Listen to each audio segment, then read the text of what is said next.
Uncle uncle uncle भाई ये देखो कितना एटीट्यूड है अंकल में। तुझे ये कहता है कि मैं मिलना नहीं चाहता किसी को, मेरे पास किसी को मत भेज, डायरेक्ट मना कर दो, वो मिलना नहीं चाहता।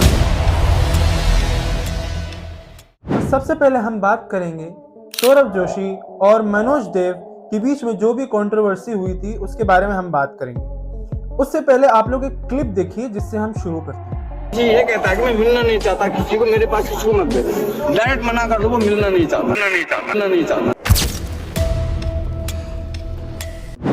अब आप लोग ने एक क्लिप देखी कि सौरभ जोशी ने अपने गार्ड को समझा के रखा हुआ है कि कोई भी सब्सक्राइबर या कोई भी शख्स मुझसे मिलने आए तो उसको मुझसे मिलने ना दें। बाकायदा उन्होंने मना करके रखा हुआ है और वो मिलना नहीं चाहते किसी से।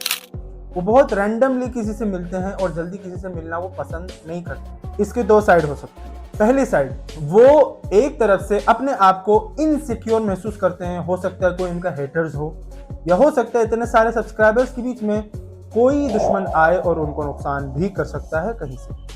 और इसका एक दूसरा साइड से भी हम देख सकते हैं वो किसी से नहीं मिलना चाहते बिकॉज उनका एक अपना अलग माइंडसेट है कि भाई मैं मिलूंगा, हो सकता है कोई छोटा आदमी हो, उनसे मिलके उससे लो फील हो सके। So different people have different mindset. इसका दो पहलू है। अब आइए हम एक दूसरे क्लिप से दूसरी बात समझते हैं। तो मैंने ब्लॉग बनाकर डाला था, तो ब्लॉग में क्या हो ना कि बहुत सारा कमेंट आने लगा कि पीयूष का बिहेवियर ठीक नहीं था, आपको वो रिस्पेक्ट से बात नहीं किया, अच्छे से बात नहीं किया। तो मैंने सोचा इतना बैड कमेंट, वो पीयूष थोड़ा वैसा अब पता नहीं वैसा रिएक्ट कर दिया, बट वो तो बच्चा है, उसको क्या ही समझ। तो मैंने सोचा चलो एक वीडियो बना करके एक्सप्लेन कर देते क्यों इतना हेट मिल रहा है उसको। छोटा बच्चा क्या घमंडी होगा। तो मैंने एक प्रॉपर पूरा एक्सप्लेन करते हुए वीडियो डाला। मैंने भी थंबनेल में लिख दिया कि घमंडी पीयूष क्वेश्चन मार्क। वही थंबनेल लेकर के सौरभ जोशी ने मुझे ब्लॉक कर दिया। बताइए, वीडियो डालने में 1 घंटा भी नहीं हुआ। जैसे कि आप सबने देखा कि इस क्लिप के अंदर आप लोगों ने समझा कि मनोज देव ने एक बात क्या बताई। मनोज देव सिर्फ समझाना चाह रहे थे कि पीयूष जो है वो घमंडी है या नहीं है, मगर सौरभ जोशी अपना दिमाग से चलते हैं। वो सब्सक्राइबर चेक करते हैं। मनोज देव के सब्सक्राइबर कम थे, मगर इस टाइम 6 मिलियन से ज्यादा है। उस टाइम उन्होंने मनोज देव को ब्लॉक कर दिया। वो जज करते हैं और किस हिसाब से जज करते हैं। मिस्टर इंडियन हैकर, उसके साथ भी उनकी थोड़ी बहुत नोकझोंक हुई थी। तो इंडियन हैकर के जो सब्सक्राइबर्स हैं वो 30M प्लस से ज्यादा है। So he is judging by a subscribers. इस वजह से सौरभ जोशी की सबसे बड़ी प्रॉब्लम है कि वो बिना जाने, बिना सोचे, बिना समझे किसी से भी तालमोल और नोकझोंक कर लेते हैं, जो कि गलत है।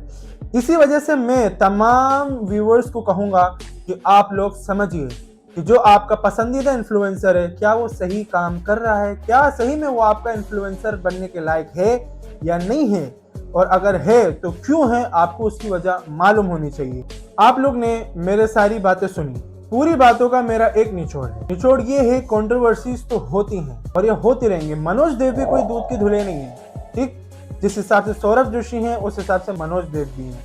दोनों एक से बढ़ के एक हैं। मगर हमें समझना क्या है, हम लोग व्यूअर्स हैं, सब्सक्राइबर्स हैं। हम लोग जाके वो लोग की कंट्रोवर्सीज देखते हैं।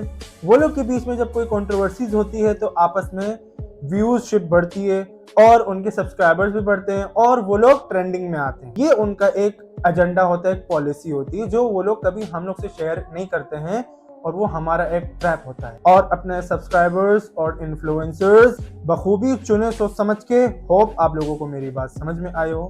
Thank you.